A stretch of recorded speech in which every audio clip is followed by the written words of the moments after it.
नमस्कार दोस्तों, स्वागत है आपका मेरे चैनल पे। दोस्तों आज हम बात करेंगे रशिया के मिग 35 फाइटर जेट के बारे में। और ये हमारे MMRCA 2.0 के लिए सिलेक्शन के लिए एक फाइटर जेट है और उसके लिए एक कंटेंडर है। और आज दोस्तों मिग एयरक्राफ्ट कॉरपोरेशन के रीजनल डायरेक्टर एंटोन चेरनोव ने कहा है कि उनके फाइटर जेट के सिलेक्शन के लिए राह आसान नहीं होगी, लेकिन फिर भी उनके कुछ ऐसे पॉइंट हैं जो कि मिग 35 के फेवर में जाएंगे किसी भी अन्य फाइटर जेट के कंपैरिजन में। तो चलिए दोस्तों शुरू करते हैं। दोस्तों रशिया की मिग एयरक्राफ्ट कॉरपोरेशन के रीजनल डायरेक्टर एंटोन चेरनोव ने कहा कि उनका मिग 35 इंडियन एयरफोर्स के एक टेंडर 110 एयरक्राफ्ट के लिए फाइट कर रहा है दुनिया के बड़े इंडस्ट्री लीडर्स के साथ में। दोस्तों उन्होंने कंपनी के एक सोशल मीडिया अकाउंट से ब्रॉडकास्ट होने वाले वीडियो में कहा कि कंपटीशन बहुत ही टफ है और उन्होंने इंडिया की नेसेसरी इंफॉर्मेशन की रिक्वेस्ट को रिस्पॉन्ड किया है और साथ ही उनके लिए एक बहुत अच्छा चांस है इस टेंडर में पार्टिसिपेट करने का। उन्होंने कहा कि उनका कंपटीशन ग्लोबल इंडस्ट्री लीडर के साथ है जिसके अंदर साब का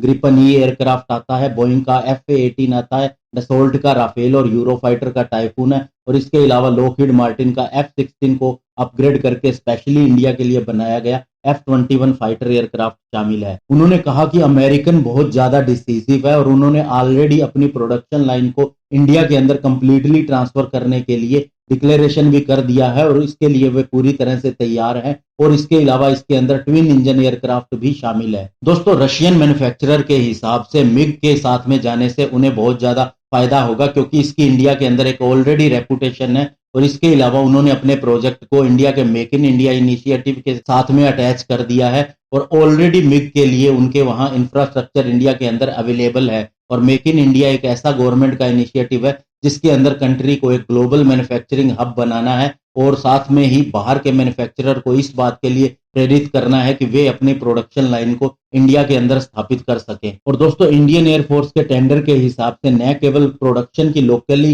होना चाहिए बल्कि दोस्तों जो फाइटर जेट का प्रोडक्शन करने वाली कंपनी है उसका इंडिया के अंदर एक स्ट्रेटेजिक पार्टनर भी होना चाहिए ताकि दोनों अपने वर्क को शेयर कर सके। और दोस्तों मिग के हिसाब से उनका फाइटर जेट भारत को सबसे ज्यादा सस्ता पड़ेगा और ये फॉरेन कंपटीटर से 20% सस्ता है। दोस्तों मिग 35 जो है वो मिग फैमिली का सबसे नया फाइटर जेट है और इसके अंदर 5th जनरेशन के एवियोनिक्स लगे हुए हैं। साथ ही दोस्तों इसके अंदर एडवांस्ड हाई प्रिसीजन वेपन भी लगे हैं जिससे ये किसी भी 4th और 5th जनरेशन फाइटर को बीट कर सकता है। इसके अलावा किसी भी तरह के अटैक को इंटरसेप्ट कर सकता है किसी भी तरह की वेदर कंडीशन के अंदर और ये अटैक एयरक्राफ्ट के रूप में भी इस्तेमाल किया जा सकता है। इसके अलावा ये एयर रिकनेसेंस के लिए भी इस्तेमाल हो सकता है क्योंकि इसके अंदर ऑप्टिकल, इलेक्ट्रॉनिक और रेडियो टेक्निकल इक्विपमेंट भी लगे हैं। और दोस्तों अंत में ये कहना चाहूंगा कि इंडिया ने अगर कोई सबसे ज्यादा फाइटर जेट इस्तेमाल किए हैं तो वो मिग से ही आते हैं, जैसा कि आपने सुना होगा मिग 21। और दूसरा दोस्तों अभी करंटली हम जो फाइटर जेट सबसे ज्यादा इस्तेमाल कर रहे हैं तो वो है सुखोई 30 जो कि रशिया की ही कंपनी है। ऐसे में दोस्तों सुखोई 30 की प्रोडक्शन लाइन का काम खत्म होने वाला है, जैसे कि हमने एक नई लाइन भी लगाई थी नासिक के अंदर। तो दोस्तों वहां काम खत्म होने के बाद में अगर मिग और सुखोई एक ही देश की कंपनी है तो ये आपस में टेक्नोलॉजी शेयर भी कर सकती हैं और दूसरा उसी प्लांट के ऊपर मिग को काम शुरू करने में कोई ऐतराज भी नहीं होगा। ऐसे में दोस्तों अगर ये टेंडर अभी फाइनल हो जाता है तो सबसे पहले अगर किसी फाइटर जेट पे काम शुरू होने की संभावना है तो वो मिग 35 के साथ ही हो सकता है। तो अगर इंडियन गवर्नमेंट को लगता है कि फाइटर जेट की कमी को जल्दी से जल्दी पूरा करना है तो उसके अंदर मिग 35 का चांसेस सबसे ज्यादा है। और दोस्तों इसके साथ हम काफी ज्यादा फैमिलियराइज भी हैं क्योंकि पुराने समय से हम इसके साथ में कोऑपरेट करते आ रहे हैं। धन्यवाद, जय हिंद।